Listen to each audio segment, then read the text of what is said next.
Hello students, welcome to my channel genius study. आज हमारी worksheet है सोशल साइंस की, वर्कशीट नंबर 8 जिसकी डेट है 4/8/2021। चलिए स्टार्ट करते हैं हमारी वर्कशीट। स्टेट यूर एज, यहाँ आपने अपनी एज लिखनी है। Can you tell about members of your family age to what did they eat. क्या आप अपने फैमिली मेंबर्स के बारे में बता सकते हैं कि वो क्या खाते थे या क्या खाते हैं। व्हाट डिड दे वियर, वो कैसे कपड़े पहनते हैं। What sport did they play, वो कौन सा स्पोर्ट, कौन सा खेल खेलना पसंद करते हैं। नेक्स्ट है can you tell about your ancestor who were living about 2000 years before your birth age to what did they eat. क्या आप बता सकते हैं अपने एंसेस्टर मतलब होता है पूर्वज, आप अपने पूर्वजों के बारे में जो 2000 ईयर्स पहले, आपके बर्थ से भी 2000 ईयर्स पहले जो थे वो क्या खाते थे। व्हाट डिड दे वियर, वो कैसे कपड़े पहनते थे। What sport did they play, और वो कौन सा खेल खेलना पसंद करते थे। In which type of houses they live in, वो किस तरह के हाउसेज में, घरों में रहते थे। ओके तो आपको यहाँ इसका आंसर येस और नो में बताना है। तो यहाँ इसका आंसर आएगा नो, कि हम नहीं बता सकते हैं कि हमारे पूर्वज 2000 ईयर पहले कि वो किस तरह का खाना खाते थे, या कैसे कपड़े पहनते थे, या कौन सा गेम प्ले करते थे, या कैसे घरों में रहते थे। ओके लेकिन जो ऊपर वाला है कि हम अपने फैमिली मेम्बर्स के बारे में बता सकते हैं, तो इसका आंसर है यस, कि हम ये बता सकते हैं अपने फैमिली मेम्बर्स के बारे में कि वो क्या खाते थे, कैसे कपड़े पहनते थे और कौन सा गेम खेलते थे। ऊपर वाले का आंसर है यस और नीचे वाले में आएगा no. Okay then how could we know about them, तो हम उनके बारे में कैसे जान सकते हैं अपने पूर्वजों के बारे में कि वो कैसे कैसे रहते थे, क्या खाते थे। We can get information about them through the following sources, हम उनके बारे में जानकारी ले सकते हैं सिर्फ इन्हीं सोर्सेस के उस पर। ये कुछ नीचे सोर्सेज दिए हुए हैं जिनके बेस पर हम उनके बारे में जानकारी निकाल सकते हैं। पहला है हमारी पिक्चर बनी हुई है, ये एक मैन्यूस्क्रिप्ट है जो किसी भी हार्ड से पत्थर के या लीफ, बड़ा सा कोई पत्ता किसी भी पेड़ का, उसके ऊपर मतलब लिखा जाता था, उसे मैन्यूस्क्रिप्ट कहते हैं। हाँ मैन्यूस्क्रिप्ट के बारे में बताते हैं। मैन्यूस्क्रिप्ट क्या होती हैं। Hand written books in the past were called manuscript, हाथ से लिखी गई किताबें जो पहले पास्ट में लिखी जाती थी हाथ से, उन्हें मैन्यूस्क्रिप्ट कहते हैं। It is drive from a Latin word menu which means hand, ये लैटिन वर्ड मेन्यू से लिया गया है मैन्यूस्क्रिप्ट वर्ड, जिसका मतलब है हैंड, मतलब हाथ। These were usually written on palm leaf, जो ज़्यादातर पाल्म लीफ के ऊपर लिखा जाता था। पाल्म एक ट्री का नाम होता है, उसका पत्ता बहुत बड़ा होता है, उसके ऊपर लिखा जाता है। और on the specially prepared bark of a tree known as a birch, birch नाम का ट्री होता है, उसकी बार्क को तोड़कर उससे उसको प्रिपेयर किया जाता था। Which grow in the Himalaya, जो हिमालय की पहाड़ियों में मिलता है। These book dealt with all kind of subject, ये बुक्स जो थी कई तरह के सब्जेक्ट के ऊपर लिखी जाती थी, जैसे रिलीजियस, धार्मिक बिलीफ, मतलब रिलीजियस बिलीफ कि हमारे धार्मिक विचार कैसे हैं, एंड प्रैक्टिस, उनकी प्रैक्टिस के बारे में। The leaves of the king, medicine and science, राजा का किस तरह का मतलब रहन सहन था, वो कैसे रहते थे, कौन सी दवाइयाँ उस टाइम में यूज़ होती थी, और साइंस मतलब कितना साइंस ने उस टाइम में तरक्की की थी। तो ये सारी चीज़ें मैन्यूस्क्रिप्ट के ऊपर मेंशन की जाती थी। इसके ज़रिए हमें पता चलता है कि उस टाइम में, पास्ट में, कि किस तरह का मतलब उस टाइम में किस तरह की चीज़ें होती थी। ओके हमारा अगला वाला है इंस्क्रिप्शन। इंस्क्रिप्शंस के ज़रिए भी हमें उनके बारे में नॉलेज मिलती है। इंस्क्रिप्शंस क्या होता है।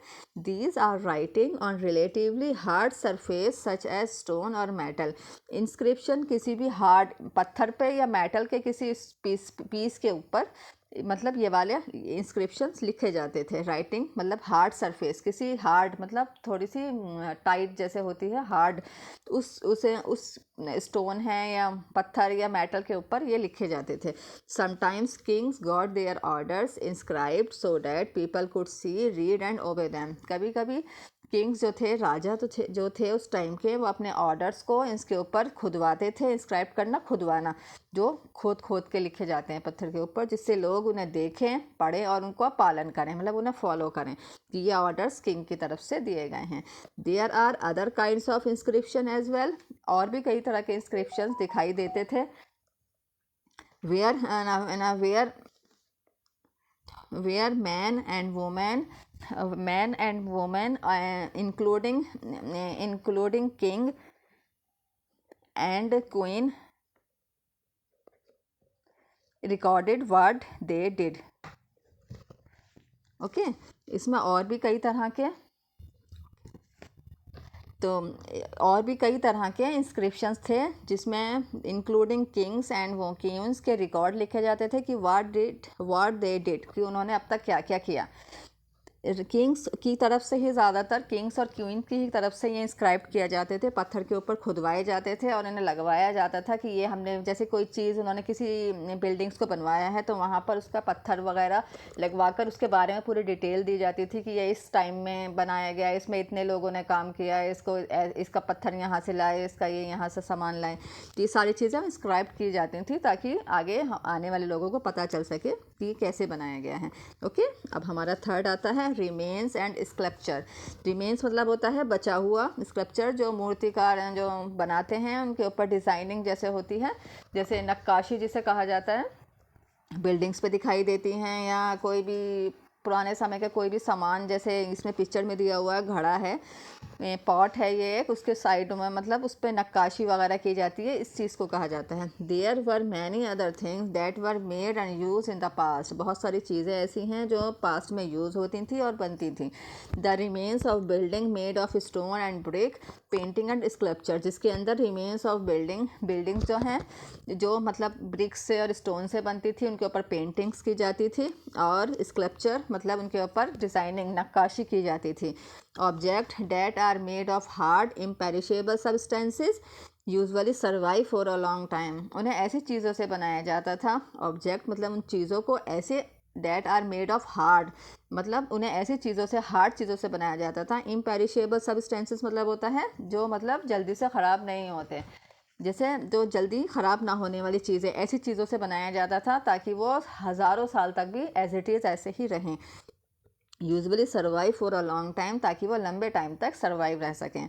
आर्कियोलॉजिस्ट किसे कहते हैं? वो जो इन सब चीज़ों की खुदाई करते हैं, पास्ट में चीज़ों को, पास्ट में जो चीज़ें यूज़ होती थी उनकी खुदाई करने वालों को, मतलब ज़मीन से उन्हें निकालने वालों को आर्कियोलॉजिस्ट कहा जाता है। ऑल्सो लुक फॉर बोन्स, उन्होंने बोन्स को देखा है, वो ढूंढते हैं, निकालते हैं, ऑफ एनिमल्स उन्हें मिली हैं। Birds and fish find out what people ate in the past, इन चीज़ों से उन्हें ये पता चलता है, जो एनिमल्स के, बर्ड्स की, फ़िश की बोन्स मिली हैं, जिससे उन्हें ये पता चलता है कि उस पास्ट में लोग क्या क्या खाते थे। प्लांट्स रिमेन सर्वाइव फार मोर रेयरली, प्लांट्स जो थे ज़्यादा टाइम तक सर्वाइव करते थे, बहुत कमी से। इफ़ सीड ऑफ ग्रेन, अगर अनाज के बीज, और पीस ऑफ वुड, लकड़ी के टुकड़े, हैव बीन बर्न्ट, अगर उन्हें जला दिया जाता था, ऐसी उनकी उस टाइम में मान्यता होगी कि ऐसे करने से वो ज़्यादा टाइम तक, मतलब ज़्यादा टाइम तक सर्वाइव कर पाएंगे, ज़्यादा टाइम तक रह पाएंगे। ओके, अब हमारा अगला है आर्कियोलॉजिस्ट। आर्कियोलॉजिस्ट किससे क्या कौन होते हैं? Those who study the object made and use in the past are called archaeologist. वह लोग जो स्टडी करते हैं, पढ़ते हैं, द ऑब्जेक्ट, उन चीज़ों के बारे में जो बनती थी और यूज़ होती थी पास्ट में, आर कॉल्ड आर्कियोलॉजिस्ट, उन सबको आर्कियोलॉजिस्ट कहते हैं। ओके, ये हमारी वर्कशीट पूरी हुई। अब इसके आते हैं बैक एक्सरसाइज पर, इसके क्वेश्चन आंसर पर। ओके, चलिए स्टार्ट करते हैं।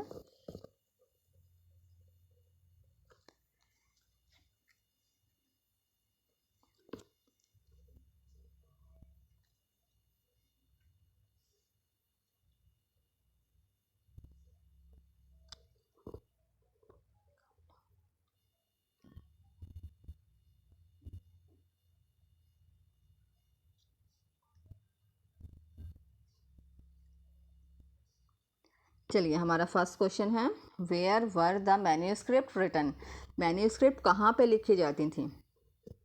ओके, चलिए देखते हैं मैन्यूस्क्रिप्ट कहाँ लिखी जाती थी। इसका आंसर है, manuscript were written usually written on palm leaf. Manuscript ज़्यादातर पाल्म लीफ पर लिखी जाती थी और on the specially prepared bark of a tree known as the birch grow in the Himalayas। Okay, manuscript जो थी ज़्यादातर पाल्म लीफ के ऊपर लिखी जाती थी, जिन्हें स्पेशली बनाया जाता था बार्क ऑफ अ ट्री की बार्क से, जो नोन एज द बिर्च, जो एक ट्री का नाम है, ग्रो इन द हिमालय, जो हिमालय की पहाड़ियों में मिलता है, ये वाला ट्री। ओके, ये हमारा फर्स्ट क्वेश्चन है, फर्स्ट क्वेश्चन का ये आंसर है। ओके, अब अगला हमारा सेकंड क्वेश्चन है, why did the rulers make inscriptions. जो रूलर्स थे, जो किंग थे, वो इंस्क्रिप्शन क्यों बनवाते थे?